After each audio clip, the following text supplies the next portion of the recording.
Good morning, everyone. Welcome to the Island Transit Board of Directors regular monthly business meeting, January 10th, 2025, 9:30 a.m. I'm Craig Sear, calling this monthly business meeting to order. Before we have roll call, we have some significant news here. First of all, I want to recognize Lance. Thank you, Lance Norton, for his long service on this board. Lance was a stalwart through many years, and Lance has retired. And so we are welcoming a new labor representative, Danielle Julian. Welcome, Danielle. I think she just muted herself. Danielle, would you like to say hello? You guys hear me okay? Now we can, yes. We can now. Oh, okay, good. Yes, thank you so much for that. Yes, I'm very grateful to Lance for his long tenure as our labor rep on the board. And I'm honored to take over in that role and serve in that capacity. I'm really looking forward to meeting you all in person. Unfortunately, today, as you know, there's quite a big event going on down here in Seattle for a memorial service for our brother Sean Yim, who passed away.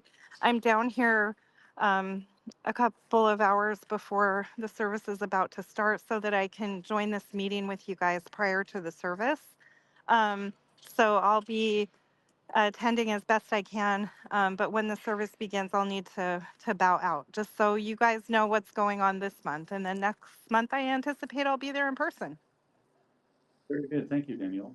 Also, I would like to welcome James P. Merrill, designated representative from Oak Harbor. Proud to be. We're glad to have you. And it's James Marrow, not Morrow, for the record. James, did I say Merrill? You said it right, but I just letting everybody know. Oh, okay. I wanted to make sure I got it right, so I'm glad I did. And I include the P as kind of a branding, so. Oh, our first board member with a branding. Well, I name recognition. That. Okay, great. James P. Merrill representing Oak Harbor. Commissioner Bacon and Commissioner Johnson are unable to be here. For the record, we do have quorum with Vice Chair Bright, myself, Commissioner St. Clair, and James P. Merrill joining us as well. So let's actually do a roll call. James P. Marrow, present. Janet Bright. Janet? Not hearing you, Janet.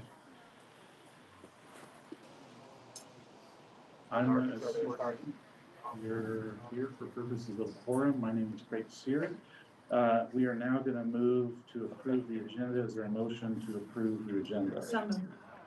And I second. All right, we have some changes to the agenda. We are going to move the monthly reports until after the closed session and a new business item number 7. There will be a business item number 7 after the closed session. There will be the monthly reports after the business item number 7. Also, executive session number 1 is not going to happen this month.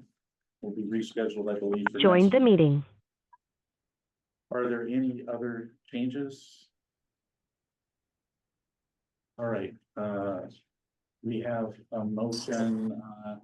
We're going to vote on the amended motion now. All those in favor signify by saying aye. Aye. All Aye, opposed? and for the record, this is Janet St. Clair. Sorry, I couldn't get unmuted. Thank you. All right, so is there a motion to approve the consent agenda? So moved. Second? Second. Thank you very much. Okay. Any discussion of anything that needs to be pulled off the consent agenda? All right, all those in favor of this consent agenda signify by saying aye. Aye. Aye. Opposed, abstentions, motion passes.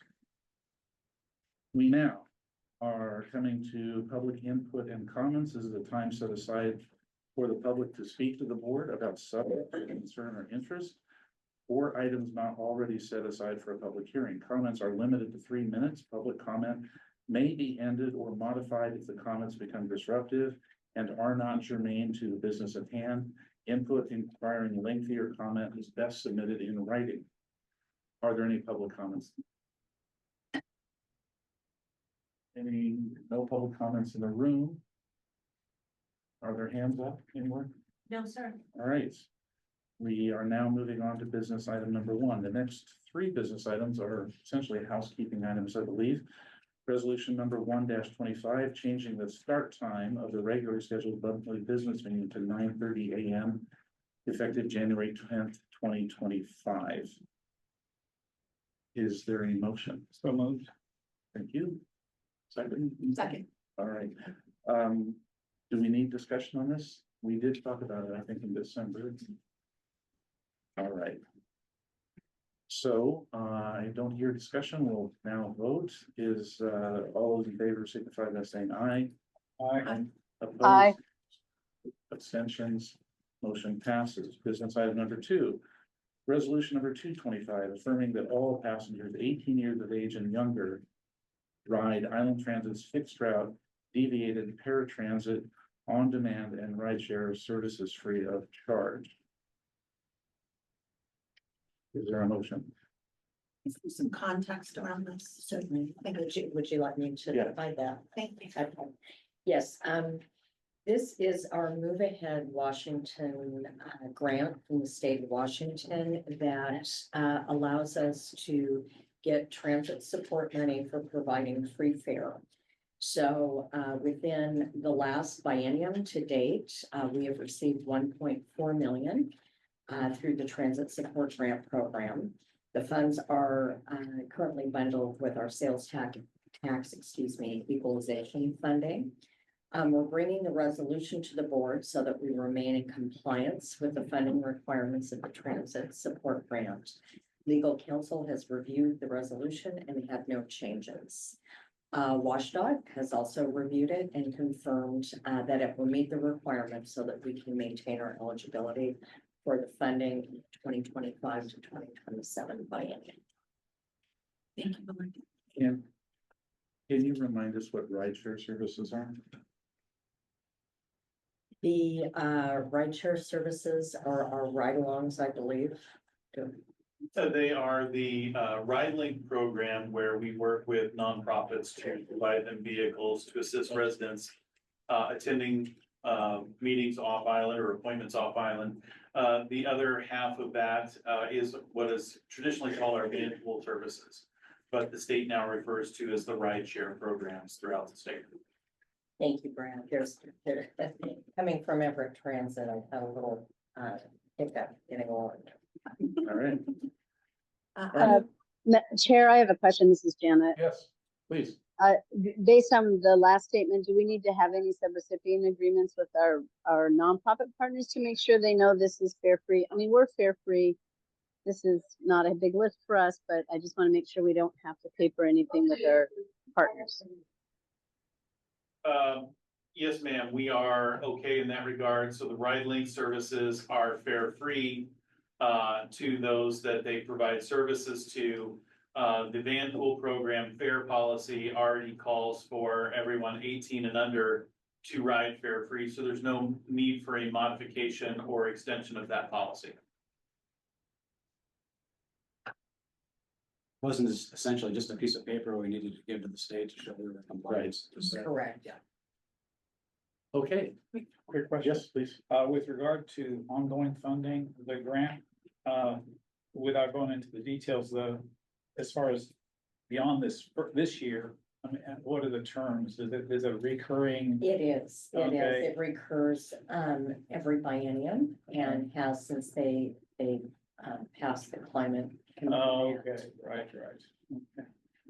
Thank you. All right, I think we're ready to move to a vote. I move to approve resolution number 225, affirming that all passengers 18 of age or younger ride Island Transit's fixed route, deviated paratransit, on-demand and rideshare services free of charge. Second. All right, I think we're now moving, ready to vote. All those in favor signify by saying aye. Aye. Opposed, abstentions, motion passes. We're now moving on to business item number 3, resolution number 3-25. authorizing certain persons to sign warrants on behalf of Island Transit effective January 10th, 2025, and superseding resolution number 12-24. Is there a motion? I move to approve resolution number 325, authorizing certain persons to sign warrants on behalf of Island Transit effective January 10, 2025, and superseding resolution number 1224. Second. Any questions about this? All right, we're now moving to vote. All those in favor signify by saying aye. Aye. Opposed? Aye. Motion passes. Now, we're moving on to business item number 4, authorization to utilize online recruiting service NeoGov for an NT not to exceed $25,000. You, Director Patton. Yes, thank you. So to date, for a little background, Island Transit has been using a handwritten application process through our website. And we have done our due diligence in working with the city of Everett and other entities. This NeoGov is a government used recruitment tool that's used by Island County, City of Oak Harbor, and all of the other government agencies up and down the Puget Sound region. So what this is going to allow us to do is to do a national search for positions. It widens our reach with hard to recruit positions such as drivers and mechanics, as well as all of the professional positions.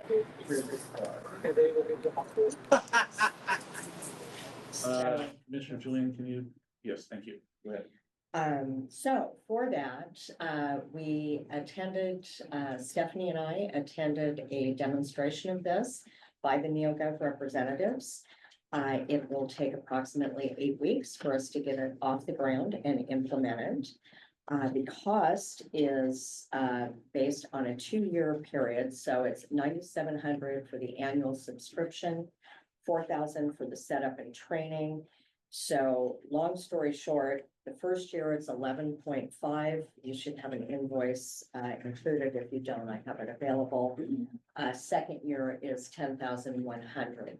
This replaces some of the places we're using now, such as Indeed, which can cost, Stephanie, what was the cost of just the last ad? Was it 1,100 The for last 30 days? postings for the HR manager and the operations manager was approximately $1,100 for. Just for 30 days. Two postings. So, Quite expensive.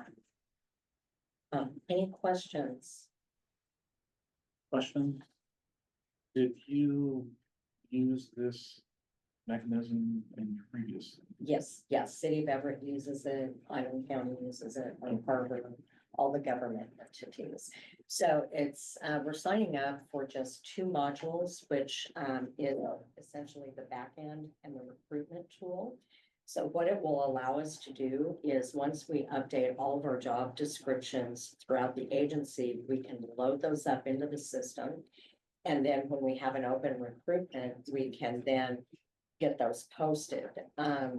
It will allow for hiring managers to have access to the system. HR will basically facilitate it, but it allows you to rank by minimum qualifications. It adds supplemental questions so that we can go through applicants. And again, it gives that national reach, which typically we would at the city would receive 50 to 60 applications per position because it's a large reach. Great, yeah. With regard to renewal after the 2nd year or extension, whatever the proper term is, are there any provisions about extending beyond the 2nd year, or is it strictly a cut and dry first and 2nd year and then the next? The current contract is the first and second. Okay. Any other questions? All right. Motion, please. I move to authorize utilizing the online recruiting tool NeoGov for and not to exceed $25,000. Second. I didn't hear a second, but second if you need it. Yes. We'll go with Janice St. Clair as far as I'm concerned. She can be the second. Okay, all right.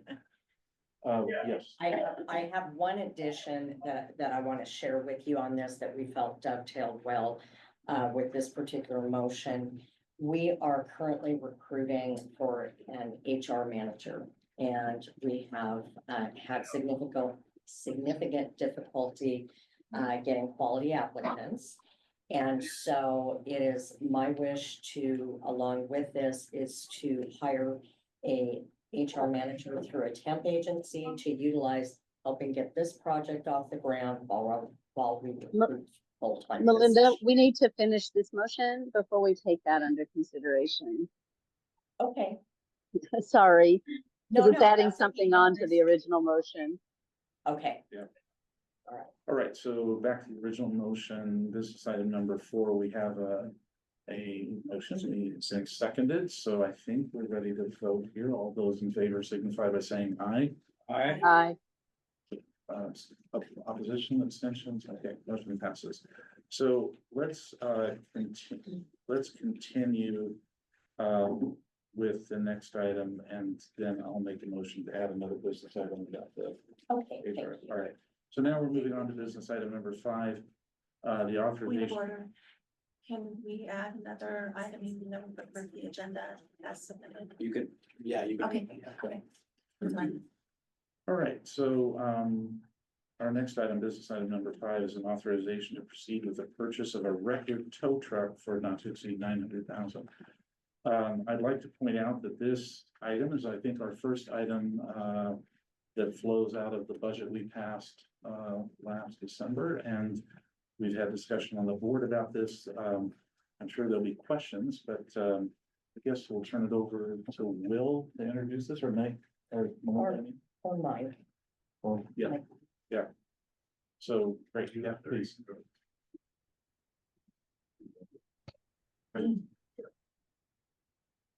Thank you, Mike.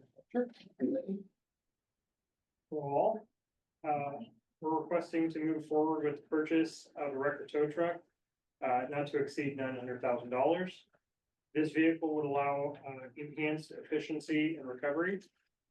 This purchase would reduce our outsourcing costs, improve service delivery, and enhance operational costs.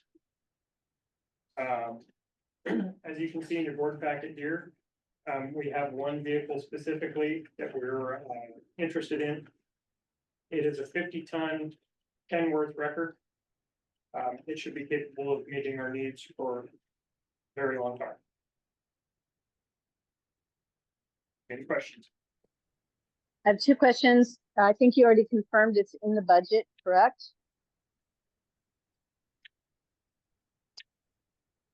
Hello? Yes, that's correct.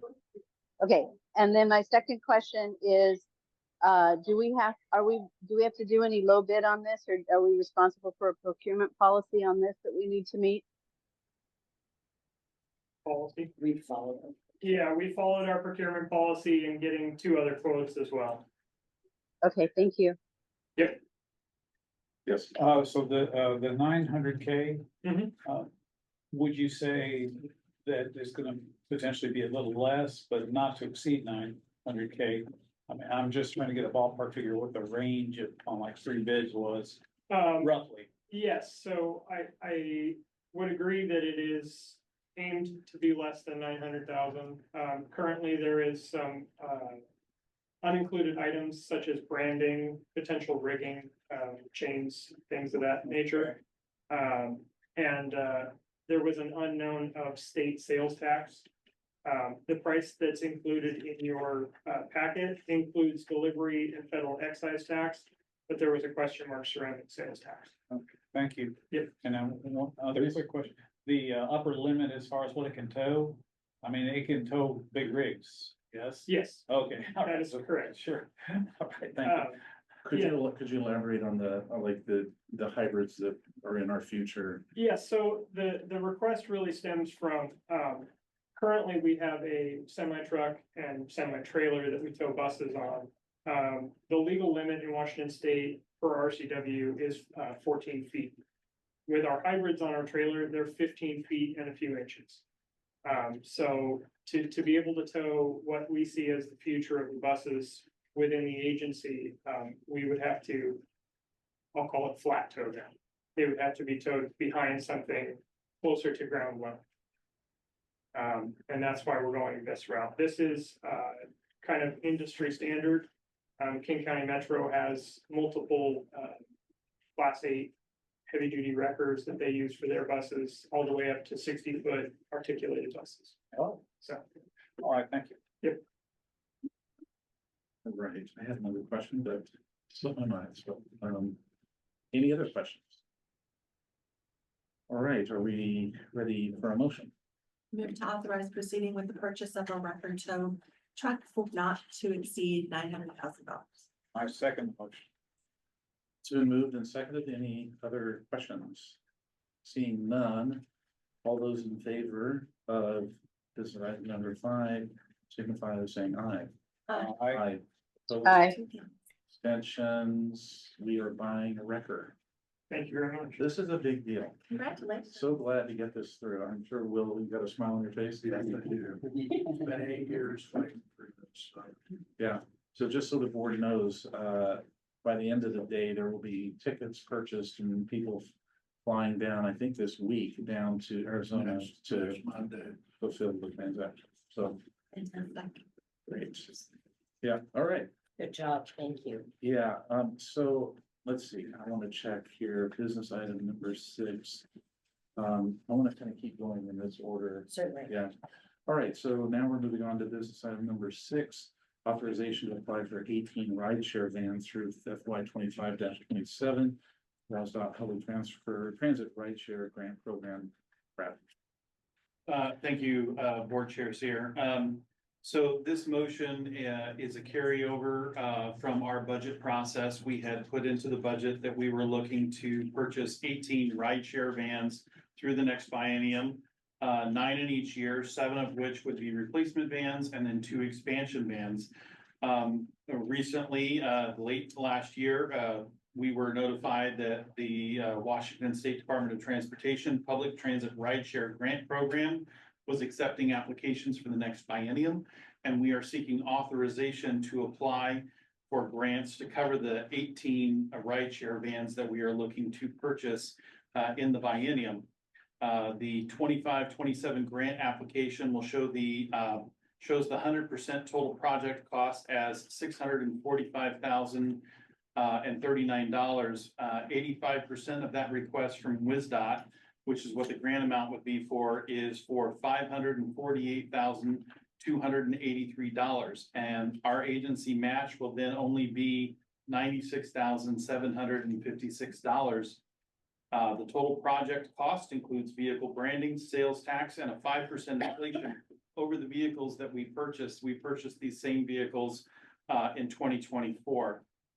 We have consulted with the Department of Enterprise Services on the potential inflation percentage, and they do not expect the rate for the new contracts for state contracts through which we purchase to go higher than 5%. So our budget summary for this is in the 2025 budget. We did put in the cost for 100% of the project at $654,039 to be funded with local funds. A successful grant application would save the agency and reduce the local funded amount by approximately $550,000. So with board's permission, we will move forward with submitting that grant application. Good question. So in the background, and your statement said 645,039, but in the budget, it says 654,039. Is my math bad? Probably not. Let me check my, let me check the numbers in this, but the authorization to apply for the grant would not be affected by the particular. Thank you. I know it's not a big difference. I just wanted to. But it is different, and it's okay. All right, so other questions on this? Okay. I entertain a motion. I move to authorize proceeding with the application for 18 rideshare vans through the FY 25-27 WSDOT Public Transit Rideshare Grant Program. second. All right, it's been moved and seconded. Any other discussion? At some point, this is Janet, my apologies again for being remote. at some point, do we do an assessment of demand versus supply on our rideshare programs? And I know we have a fleet management program. It's related but not germane to the motion. I just want to know that we know we're going to be acquiring what we need and not less or more. Yes, ma'am. Excellent question. So, by the end of 2027, the, number of vans that we currently have in inventory that will have reached the end of their useful life is actually, I believe it's 23 vans, and we're only looking to purchase 18. So, and we did that so that with like the 2 that we're dedicating towards, expansion, if we get down the road and we find that the market has softened through layoffs, those kind of things, for instance, Boeing is doing layoffs, then we can take the money that we've been appropriated for expansion, and to the state, it doesn't matter if we use them to purchase for expansion or replacement. They're just, they're buying vans for us. So we will take the 2 expansion vans and turn them into replacement vans, because we are deliberately monitoring that so that we can take those vans and make them useful as replacements instead of expansion, should the market soften. That's great. Thank you. That was exactly what I wanted to hear. Great. Seeing no other questions, all those in favor signify by saying aye. Aye. I Opposed? Abstentions? Motion passes. Thank you, ladies and gentlemen. All right, I would like to move that we add business item number 8, titled what? Give authorization to approve. If I may. Yeah.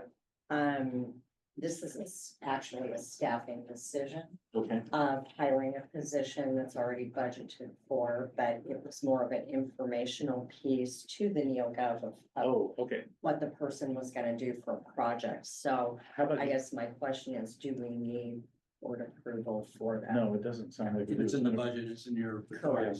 So you can educate us during your executive comments. Sure. Okay, so we don't need that. my right. apologies, Melinda, from them interrupting. That's okay. It was confusing. Okay, All I right. thought you were asking for authorization to hire an interim firm to help us while we get up and running on a search. So my Sure. apologies. Thank you. You bet. All right, disabuse me of, I think we have now come to the executive session to discuss with legal counsel representing the agency matters about agency enforcement actions, or to discuss legal counsel representing the agency litigation or potential litigation to which the agency, the governing body, or a member acting in an official capacity is or is likely to become a party whom public knowledge regarding the discussion is likely to result in an adverse legal or financial consequence to the agency. Are we gonna, we're gonna do monthly reports after? Right. Yes, we are doing that out. Thank you. We rearranged. Okay, so if we could clear the room, How long do we need for that? I don't know how long we need. We can start. I'm with gonna 15. come in by computer now, so you'll see me. I finally got to a place I could sit, so you'll see me come in 2 ways, and I'll then hang up here. Again, my apologies, folks. Let's start with 10 minutes. Okay. And by the way, So right, this is my daughter Nora, she's an attorney with our firm, so. so she should go down for a second. Thank you, wanna start? Right, this is Craig Sear. We're coming out of closed session back into open session. We're considering business item number 7, which is to ratify the memorandum of understanding between Island Transit and ATU 1576. Is there a motion? So item 8, It's actually new items. Yeah, it's item 8, because we're not acting on. Oh, okay, right. We're not acting on, okay, so this is business item number 8, not 7. so moved. Second. All right. Any further discussion? All right, all those in favor of business item number 8, ratifying memorandum of understanding with ATU 1576. Joined the please meeting. please signify by saying aye. Aye. Aye. Opposed? Opposed, thank you. Abstentions, motion passes unanimously. Wow, I'm very glad about that. All right. Okay, now I think we move to the monthly reports, I think. So, anything else going on in your life? About 3 pages worth. I bet. So Janet voted aye? She did, yeah. Okay, I was just making sure I understood. She that. did, yes. Okay, thank you. And then she left. And she left. Yes. So we have no more, business items to vote on, so we don't have that quorum consent, so please go ahead. Okay. So, today, my first topic is safety. Today, the region honors Sean Yim, killed in the line of duty by a passenger. Island Transit, along with the regional and national representation, are present today at Lumen Field to honor him. The Island Transit team pulled together to be part of the procession honoring Sean. So we've sent a bus and a driver and representatives down to honor him today. The reality of this devastating event hits close to home as we think about all of our drivers, passengers, employees, and the community with regard to their safety. Protection for our staff and customers is key and takes many forms. While we cannot prevent every situation from occurring, I have taken a proactive approach to research operator protection packages available for our coaches. While preliminary, Gillig has provided options available for new buses and retrofit options for Gillig buses currently in our fleet. Additional retrofit packages do exist for our Shetkey buses as well. We will look forward to including our drivers, safety staff, maintenance, and operations as we look at options to make our systems safer.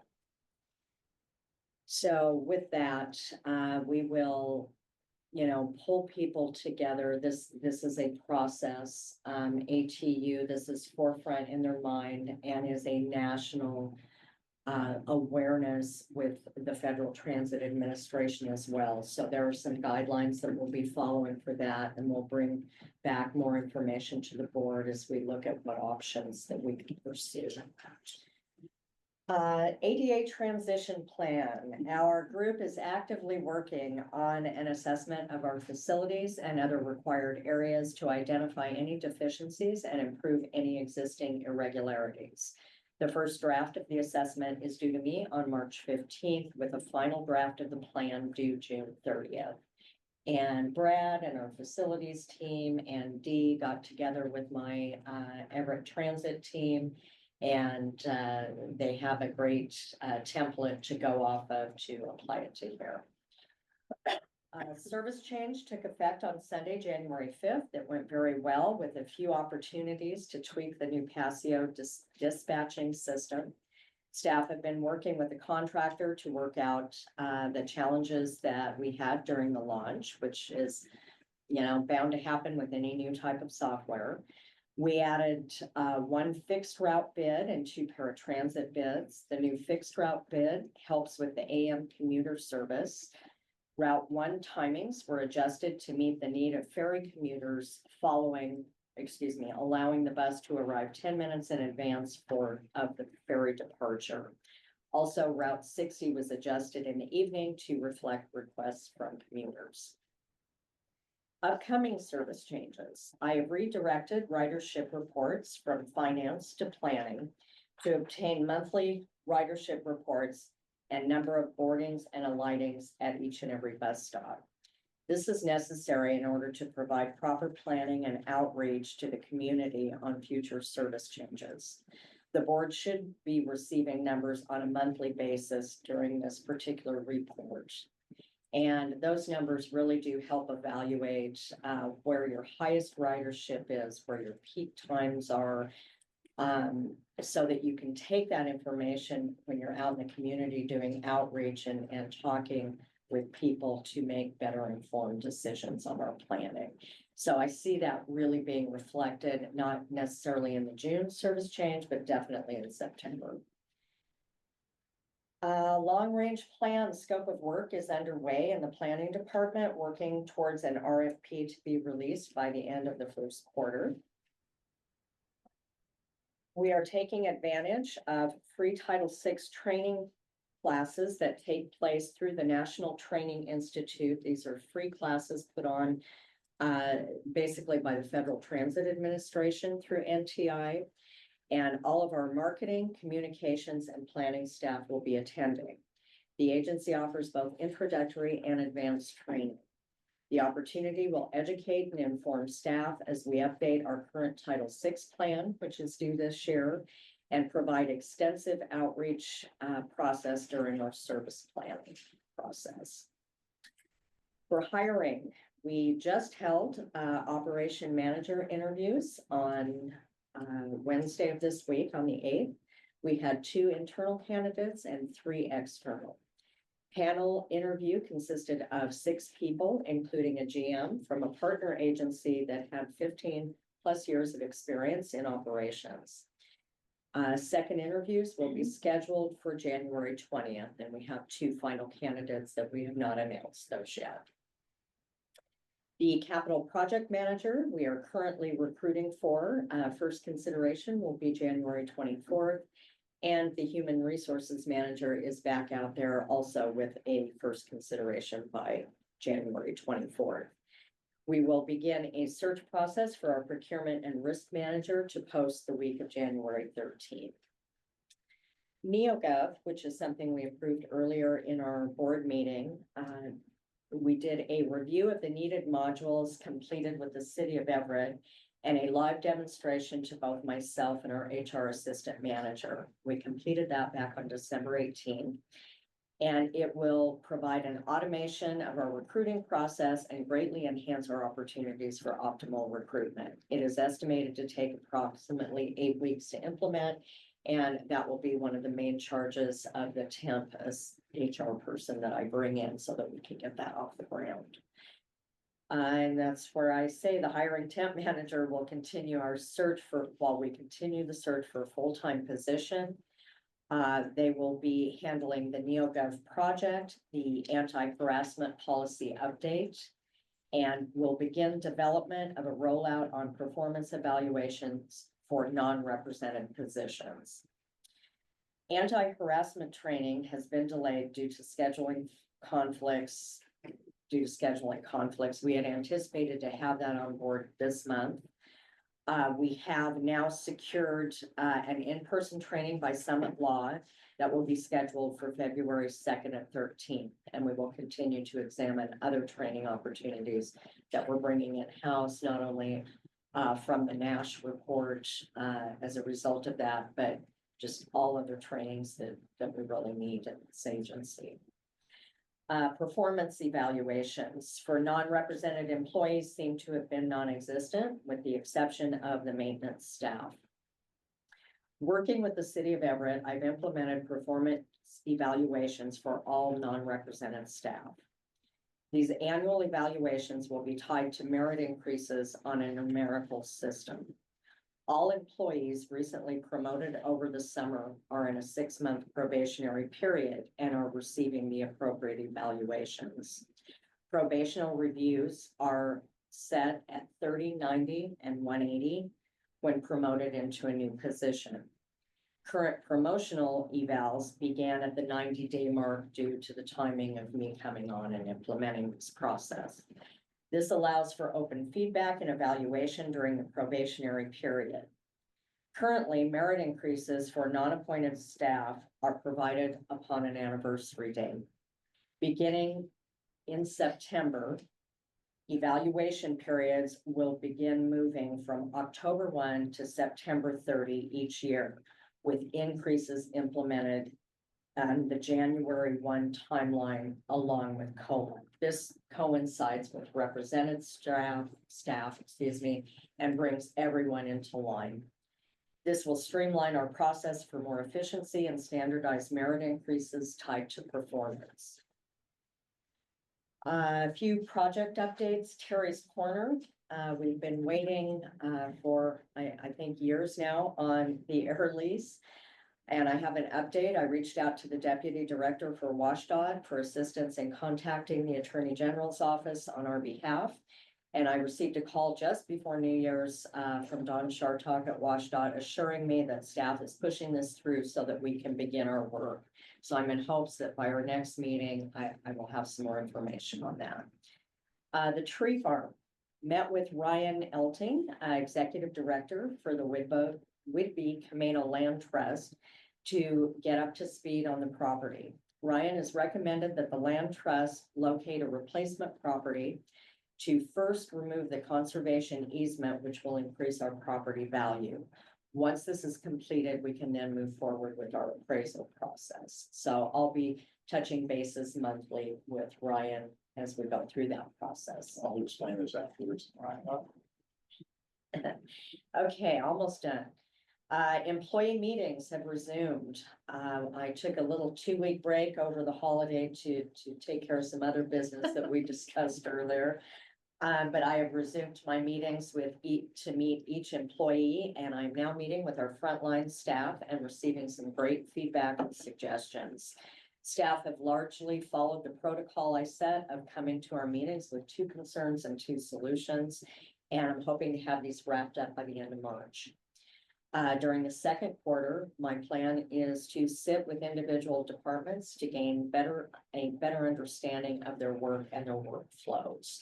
So Everett Transit did not have a dispatch area. We have a different configuration here.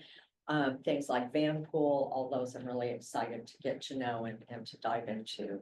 And lastly, we had our ATU, my first ATU LMRC Labor Management Relations Committee meeting.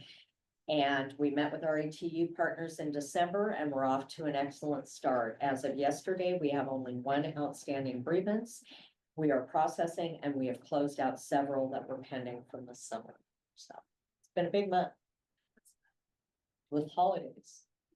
So That's all I have. Any questions for I- Adams? I have a quick question, and Sure. this actually might be a question for Celine. The app, what are the steps for downloading the app? They download it, and then do they need to call dispatch to get support or a number? Or I've been asked this a couple of times. Are you talking about the Ecolane app? The Island Transit app? Well, For on-demand service? if it's for on-demand, Ecolane is the on-demand app that we're currently using. Okay. And they download the app from the App Store, be it Google or Apple. Okay. And then they have to call dispatch to get their assigned username. They get a temporary password. Then they get an email from the dispatch, and they just log in from there, and they can manually do it themselves. It's self-done. Okay. We currently have in a brand new fixed route software provider, and that's Passio. There may be an opportunity to also make a fixed route app available that will be self-service, but we have to test it and determine that all the routes are functional and that everything is accurate before we release that. Is there, and forgive me for not knowing this, on the website, those steps for? Yes, ma'am. Okay, because I think that there's a community of folks that are looking for guidance on how to navigate that. And when we do, it's a tab on the website that says on demand and is for the instructions. And when we go out and talk to the community and we talk about on demand, we specifically let people know how to do it. And we also have instructions that we hand organizations. So they have the instructions in a very simplified manner. And I'm happy to send that to you. So you That can would be copy. great. That would be great. I think it helps to just, repeat and still provide that. So I know Tony's done a great job of communicating with the community. So thank you. That's all. Okay, great. I think now we'll move to the financial controller's monthly report. Thank you, good morning. I'll just be presenting the finance report, reporting on November of 2024. The report was reviewed by our finance committee members that were present, myself, Jen Wright. Next slide, please.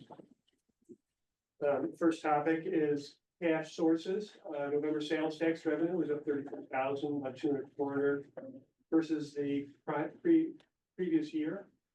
And you can see in the first part of this cash sources, page in the report that was sent out. We had investment interest, about $165,000, and contract revenue, almost $900,000. Do we expect more contract revenue? I know there's, I do. I just received about 1.6 million in January. For the previous year. that is definitely more, isn't it? It's not gonna show up here Right. or in December. It'll be in the January report, which we'll present in March. I asked him the same question. Sales tax actual versus budget. November collected in September, sales tax was down 11,000.73 below budget for November. And you can see that the budget, pink line is slightly higher than the actual, and then the resulting green line effect. So this time of year, we would expect about 91.67% fulfilled, it's 90.03, 1.64 behind for the year. Fortunately, I was able to see the numbers for December, and it was a little bit ahead, so that for the year, we're gonna be down, I think it's 0.97 versus budget. So we're within a percentage point of what we budgeted, which I think is still pretty good. We made up a lot of ground between the summer and now, that's for sure. Next slide, please. Operating grant revenue, you can see it broken out, equalization, paratransit, 411, 412 connectors, and mobility management. We received 2 months for 3 of those grants, and then just a single month. And you can see it was only just August. So between August and December, at 1.6 million, we've recovered, I think, through November. So we'll still see some 2024 revenue, but we won't see it until the 2025 year. Next slide. Investment interest and rates. Like I said before, in November, investment interest, almost $165,000. Up about 2%, 3,000 from last month, 66 million invested. ICDP is improving. You can see in the green lines moving up a little bit versus LGIP, which was just doing really well for a long time, now decreasing with this change in federal fund rates. Can you remind us what ICTIP stands for? Island County investment pool. Yeah. Which is an investment pool that's managed by the Island County treasurer.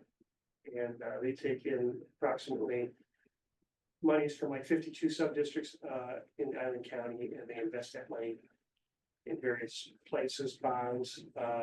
They also invest in the LGIP.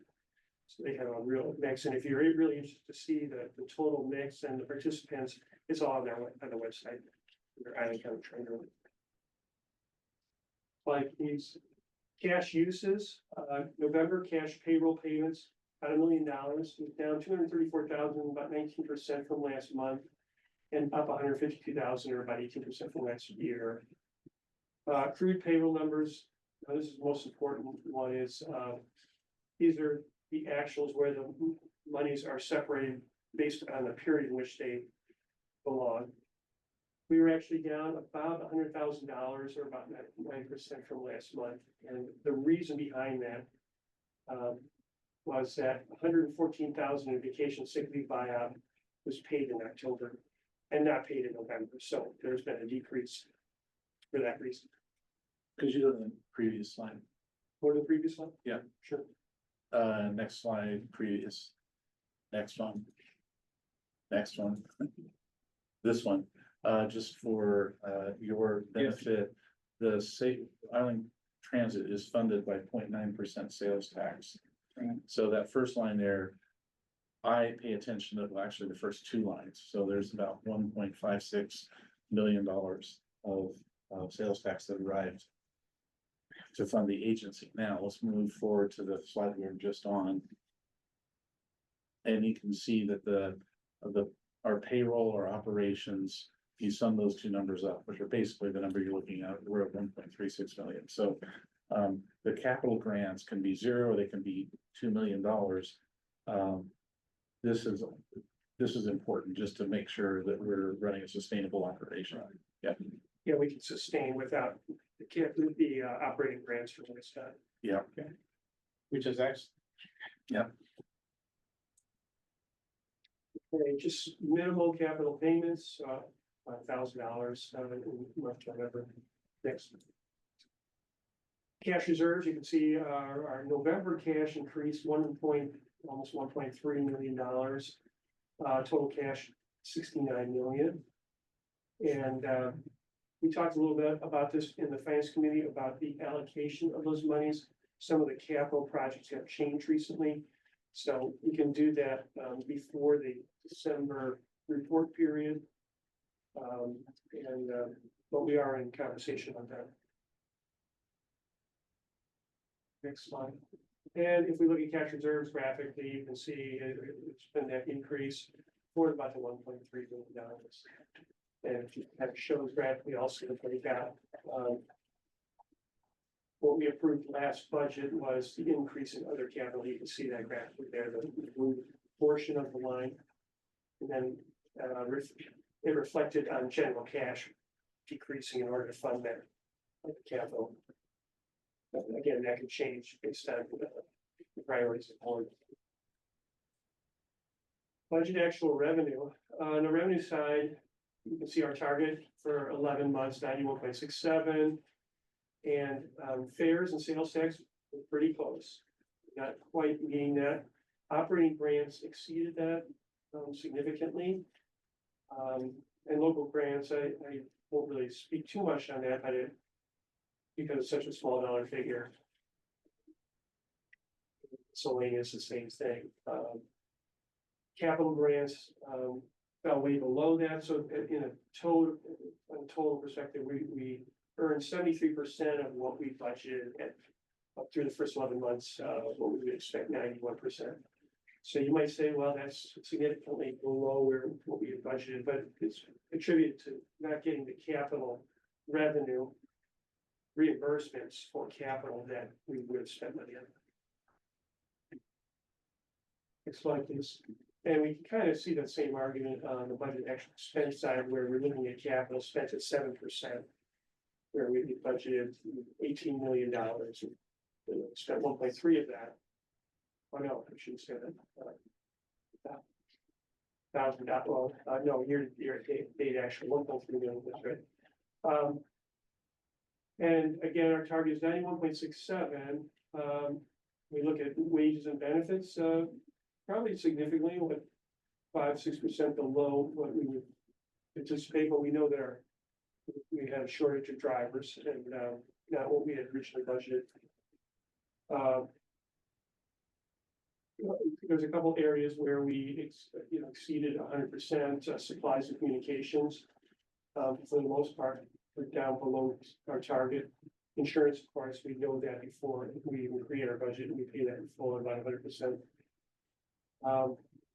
But in sum, we're at 44.62%. If we had met our budget, we've been at 91.67. So on the whole, between our revenues and expenses, we are realizing a surplus just because we receive less income, but we receive significantly, or spent significantly less on our expenses. And that's it. If anyone has any questions, I'm happy to answer. Any questions? no question, but I just had a comment, is that in the business world, there's kind of a silver lining to not having enough hands being paid, that is to say, not enough drivers. So, that's an interesting bittersweet aspect about it, because it helps our bottom line cash wise, but at the same time, the service element might be, a little off, but I would rather to be cut short on staff a little bit rather than to be overloaded with excess. Unfortunately, observation. I was gonna say, fortunately, our operators have worked overtime relentlessly and in a sense, save the company money, but it does take its toll in the long run. With the overtime. Yeah. Which of course is fine. I mean, what I'm saying is just, it's not all one way or another exactly as far as cost benefit.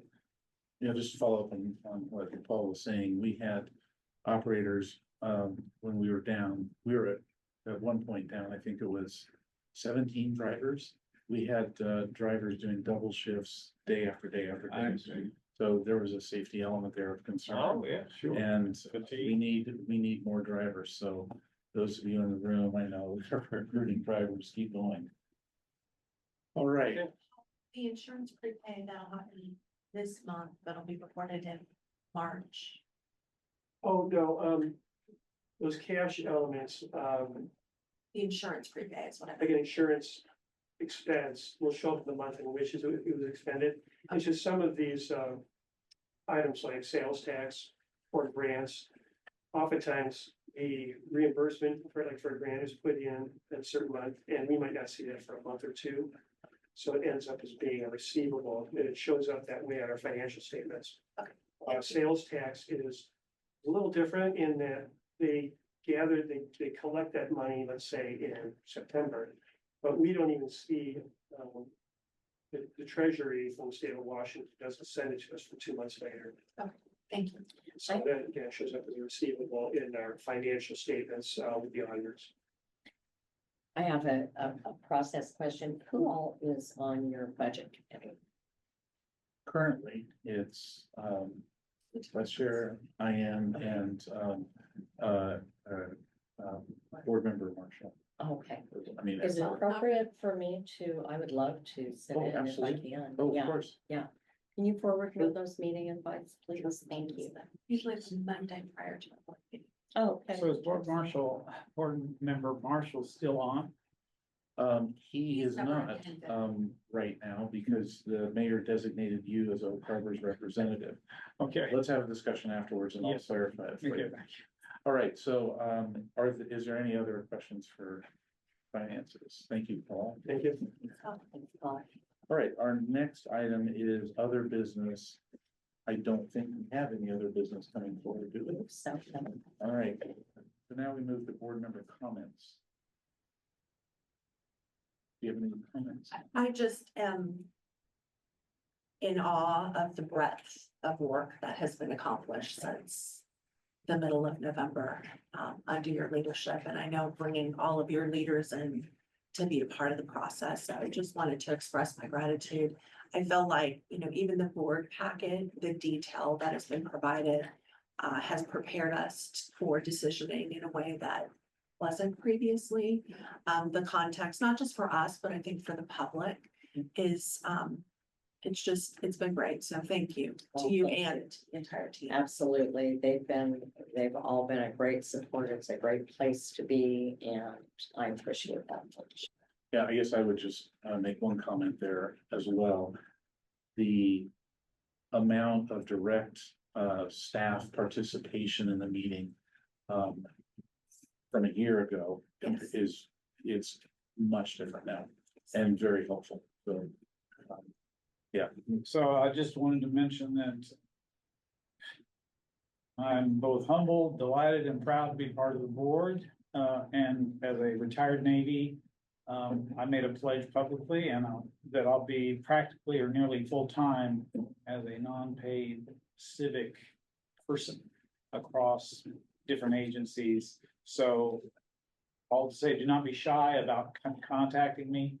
And as a rule, I generally do better in afternoons because I'm an insomniac, but I will make every meeting as called whenever. okay. Well, we want to welcome you. Thank you. Your participation was key today, along with Commissioner St. Clair's, who had quorum. And it was good to see your questions. They were all spot on questions.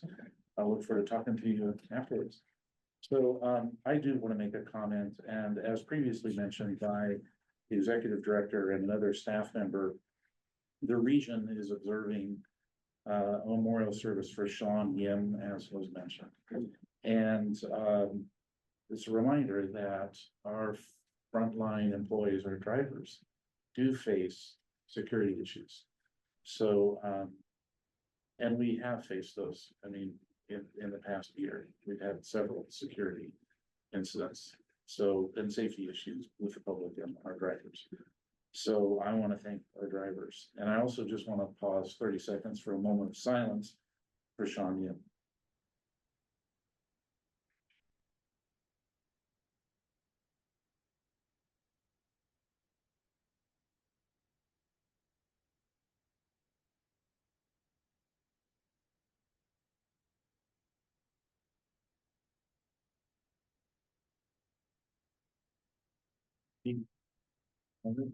So, I'm now closing this monthly meeting of the Island Transit Board of Directors. Thanks very much, everybody. We need not make a